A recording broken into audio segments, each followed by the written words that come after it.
I'm gonna give you fair warning here. This topic has got to do with the Orlando Magic. Okay. I do like to talk about the Magic just like you like to talk about the Suns, right? And I guess, I think there's something here that I sort of want to bring to the table here.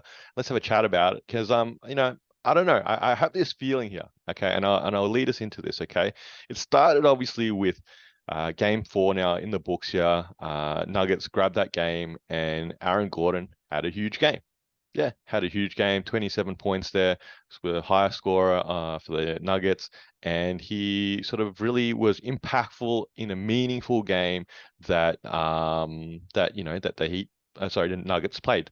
And then there was obviously all these articles now that popped up in the last sort of 48 hours about, his trade from Orlando and sort of how he was miscast and so on and so forth in Orlando, how he was looking at being the number one option. And I loved Aaron Gordon, okay? And I think, still like him. He's a fan of Aaron Gordon, okay? He was a big part of the Magic core for all the years that he was there. Obviously, two, runners up at the dunk contest. That was a huge way to sort of, stamp yourself in the on the NBA scene there.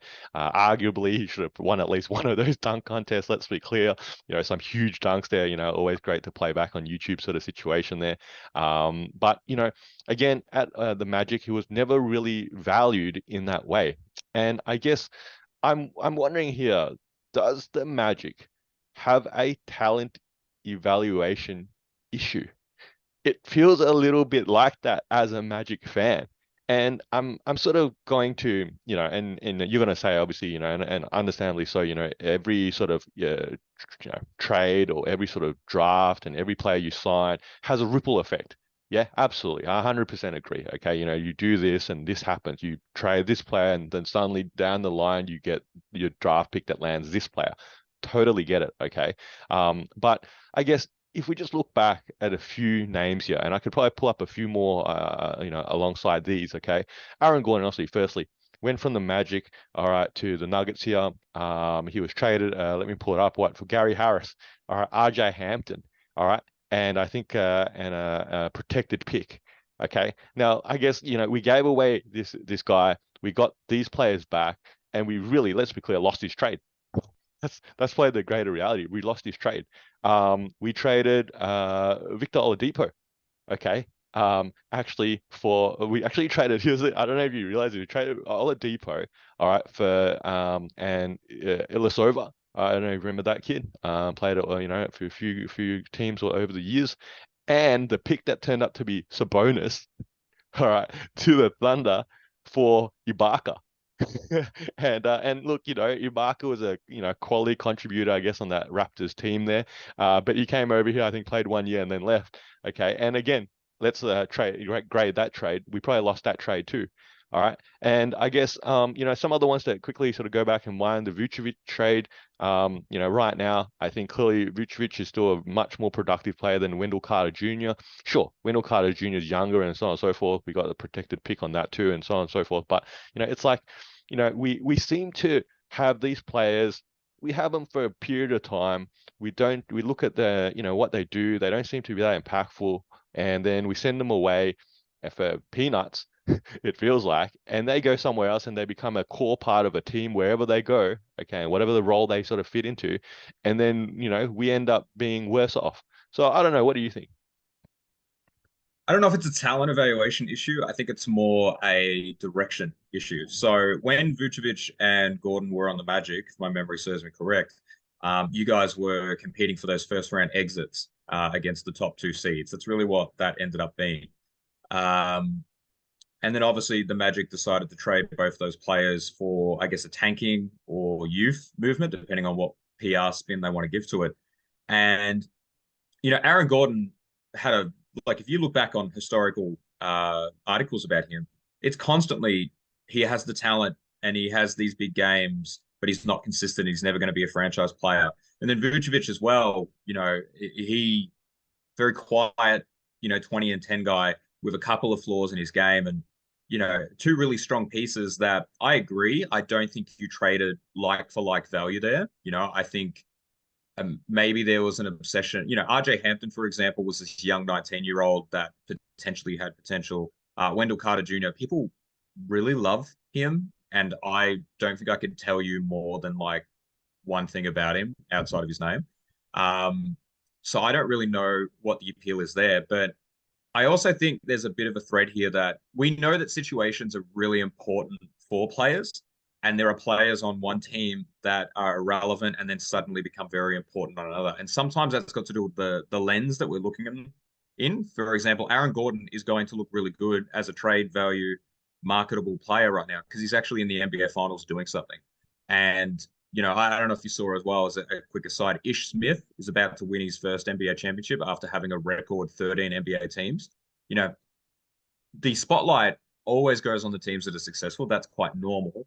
And when we look at Aaron Gordon in Denver, one of the underrated things about this Denver run, this last couple of years with Jamal Murray and Porter Jr. being injured, is that Aaron Gordon's actually been healthy the entire time, and he really wasn't the second man to Jokic in those games. So obviously they lose to the Warriors in the previous year, they lose to the Suns in the other.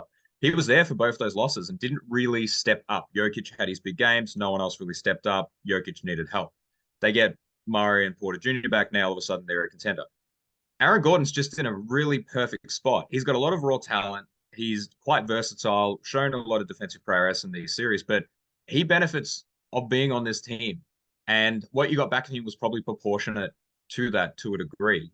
Right now his trade value will be high, but back when you traded him, he was probably a 15-8 sort of guy with these flashy dunks and those kind of things. So I think this happens to a lot of teams. You look at players that get shifted and all of a sudden it's like, oh wow, how did this other team let them go? And we're finding that, as a plug with our series that we're doing on every single team and what they should do in the off season is that sometimes things run its course, or sometimes the expectation we have of players doesn't come to fruition. And you unfortunately can never really trade one for one or win a trade when you're trying to get off a perceived asset. So, I don't think it's an issue of your talent evaluation. I think you've had a lot of talent come through Orlando in the last 10 years, as you've referenced. I just don't think the direction's been Well, solid. I, You I haven't guess built the team correctly, or no, you're right. Look, there's probably different ways you can look at that. The direction has rarely been set in the sense. Even right now, it feels like we've got 4 lottery point guards, right? And we've sort of talked about that before, like and based upon this conversation here, if we pick one of them and send them somewhere else, he's probably going to blossom into a solid starting guard for that franchise in that sort of sense. I guess it's I think I come back to the word about evaluation, and I guess evaluating the talent that you have probably then justifies the decision that you make on who you trade them for. Okay, and I guess that comes back to that point, and like I said, I think it feels like there's some talent evaluation, failure there because it's fair enough that they were never fit in Orlando. They needed a fresh start somewhere else to become the player that they've become now. Okay, but it's just it just feels like that even though they might not have succeeded there, you would try and sell them. It feels like you would try and sell them as the potential they could be. You would try to sell like an Aaron Gordon trade at that point when we still had him, that this is the player he could be, but he's not that number one guy, but he could be this glue guy, and you would try and get something more back for him than we ultimately did. But if we sort of sold all these guys, oh no, look, they didn't really do that much here. They weren't the number one option that we hoped they'll be. Hey, take them for whatever you guys can give us. That's sort of what it felt like. And I think even if we go all the way back, and I brought this up just for for me because I was like, who do we trade Tobias Harris for? Yeah, you remember that kid? And he's actually right now, if I ask you a pop quiz right now, how old is Tobias Harris? Got any idea? I want to say he's like 28 or 29. All right, he's 30. Okay, he's 30. Yeah. Okay, so he's like, he's just hit 30. And he's like, he was a guy that was a young guy with us all those years ago, and we traded him for Brandon Jennings and Ilyasova. So effectively, we traded, all right, Tobias Harris and Oladipo in 2 separate trades, and we got back 1 season of Serge Ibaka. Okay, and I think that to me is what I'm trying to sort of pinpoint, that our talent evaluation is sorely lacking at the moment in Magic Kingdom. And I don't know, we got to get on top of that, right? This is Two Guys With Spare Time. I'm Faz, this is Nick. You're probably a basketball fan like us, so hopefully you can throw us an assist and giving our video a like and subscribing to our channel. And if you got thoughts, feelings, or even some suggestions, please put them down in the comment section below. And thank you for using your spare time to watch us in our spare time.